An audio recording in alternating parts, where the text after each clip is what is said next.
UP के गोंडा में इस 27 दिसंबर को एक अजब-गजब चोरी का मामला सामने आया। यहाँ एक नवविवाहिता अपने ससुराल वालों को नशीला पदार्थ खिलाकर घर में रखे नकदी और कीमती जेवर लेकर फरार हो गई। जब ससुराल वालों को होश आया तो उनके पैरों तले जमीन खिसक गई। उन्होंने फौरन पुलिस में इसकी शिकायत दर्ज कराई। बाद में पुलिस ने आरोपी नवविवाहिता को अपनी गिरफ्त में ले लिया। उसके साथ 4 अन्य लोगों को भी गिरफ्तार कर लिया गया। मामला कुछ ऐसा हुआ कि खरगूपुर थाना क्षेत्र के निवासी ब्रजभूषण पांडे की शादी नहीं हो रही थी। तब जोखू नाम के एक बिचौलिए ने लखीमपुर खीरी की शिवानी उर्फ गोमती देवी नाम की युवती से बीते 17 दिसंबर को धूमधाम से उसकी शादी करा दी। 21 दिसंबर को शादी वाले घर पर कुछ रीति रिवाजों से जुद्धे कार्यक्रमों का आयोजन किया गया था। इस कार्यक्रम में नव विवाहिता शिवानी का तथाकथित भाई और दूसरे साथी भी शामिल हुए। अगली रात शिवानी ने अपने पति और उसके परिजनों को खाने में नशीला पदार्थ खिलाकर बेहोश कर दिया।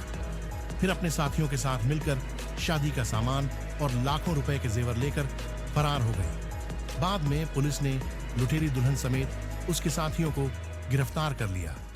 आरोपियों के पास लूटे गए लाखों रुपए के जेवरात, घर के सामान और 350 टेबलेट नशीली गोलियां व एक मोबाइल फोन बरामद हुआ।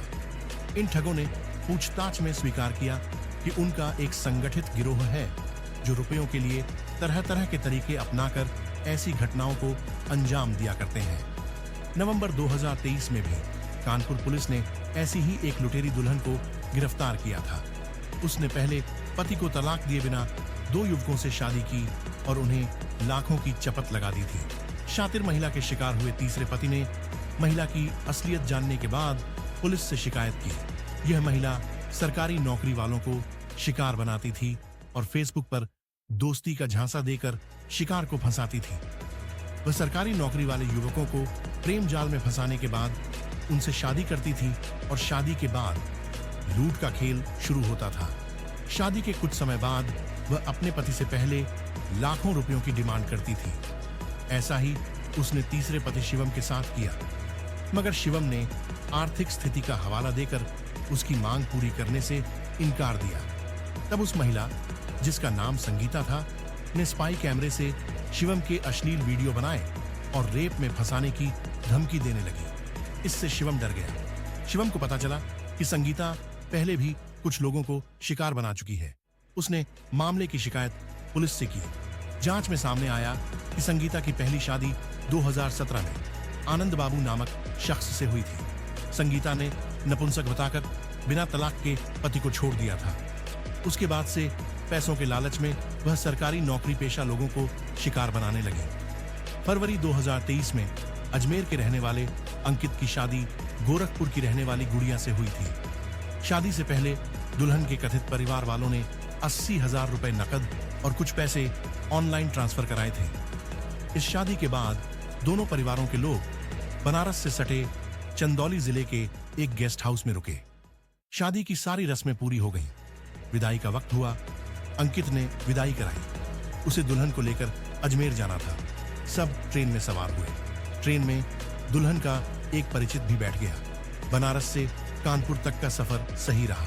ट्रेन कानपुर पहुंची तो दुल्हन के इस परिचित छोटू ने अपनी पोटली खोली। छोटू की पोटली में नशा था। उसने अंकित और अंकित के घर वालों को चाय नमकीन में नशीला पदार्थ मिलाकर बेहोश कर दिया। फिर सामान वगैरह लूटकर दुल्हन अपने साथी छोटू के साथ फरार हो गई। परिवार की बेहोशी टूटी तो उन्हें पूरा मामला समझ में आया और थाने में रिपोर्ट लिखाई गई। बाद में लुटेरी दुल्हन पुलिस की गिरफ्त में आई। इस युवती को दुल्हन बनने का इतना शौक था कि वह हर महीने एक दूल्हे को फंसाकर उससे शादी करती थी और उसके बाद माल लेकर अपने साथियों के साथ फरार हो जाती थी। दिसंबर 2022 में जयपुर पुलिस ने भी दिल्ली से एक लुटेरी दुल्हन को गिरफ्तार किया था, जिसने जुलाई 2022 में शादी की थी। शादी के बदले में दूल्हे के परिवार से 3 लाख रुपए लिए गए थे। शादी के 1 हफ्ते बाद ही दुल्हन घर से गहने और 2 लाख रुपए लेकर फरार हो गई थी। पुलिस ने इस मामले में 2 लोगों को भी गिरफ्तार किया था, जिनका काम ही शादी के नाम पर लोगों को ठगना था।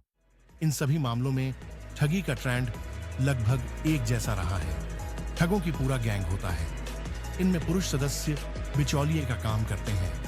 वे ऐसे लड़कों का पता लगाते हैं जो शादी के लिए लड़की की तलाश कर रहे हैं। फिर गैंग के ही लोग परिवार के सदस्य बन दूल्हे के परिवार वालों से मिलते हैं। शादी से कुछ दिनों बाद खर्च के नाम पर दूल्हे के परिवार से पैसों की मांग की जाती है। कुछ दिनों बाद ही दुल्हन नकदी और जेवर अपने साथ लेकर फरार हो जाती है। कुछ मामलों में तो एक ही लड़की ने कई बार लुटेरी दुल्हन बन वारदात को अंजाम दिया है। कई बार शादी वाले दिन ही जेवर लेकर दुल्हन भाग जाती है। ऐसी ही कहानी एक्ट्रेस सोनम कपूर अभिनीत फिल्म डोली की थी, जो 23 जनवरी 2015 को रिलीज हुई थी। इस फिल्म में सोनम लुटेरी दुल्हन बनी थी। फिल्म में सोनम एक ऐसी लुटेरी दुल्हन के किरदार में नजर आई जो पैसों के लिए शादी करती है और फिर लड़के को धोखा दे देती है। सोनम ने फिल्म में एक छोटे शहर की लड़की का किरदार निभाया था जिसके सपने बड़े थे। कुछ समय बाद वह दिल्ली आ जाती है और यहीं से पैसों के लिए लड़कों को ठगते हुए लुटेरी दुल्हन बन जाती है। शादी ब्याह ऐसा मामला है जिसमें दो परिवार मिलते हैं। उनके बीच हमेशा के लिए एक रिश्ता बन जाता है। इस रिश्ते की डोर सोच समझकर ही किसी के हाथों में देनी चाहिए। अचानक कभी इतने बड़े फैसले नहीं लेने चाहिए, खासकर जब सामने वाला परिवार आपका परिचित नहीं है। पहले उस परिवार के बारे में दूसरों से खोज खबर लीजिए। उस परिवार और LDDHK को भली भांति समझिए। जब तक सही इंफॉर्मेशन न मिले शादी करने की जल्दी मत कीजिए। धोखे से बचना है तो सतर्कता बहुत जरूरी है। कोशिश तो यह करनी चाहिए कि किसी परिचित घर से ही रिश्ता जुड़ दे या ऐसे परिवार से जिसे आपका कोई जानने वाला पहले से जानता हो। व्यक्ति को परखिए, उसके बाद ही शादी के लिए हाँ बोलिए।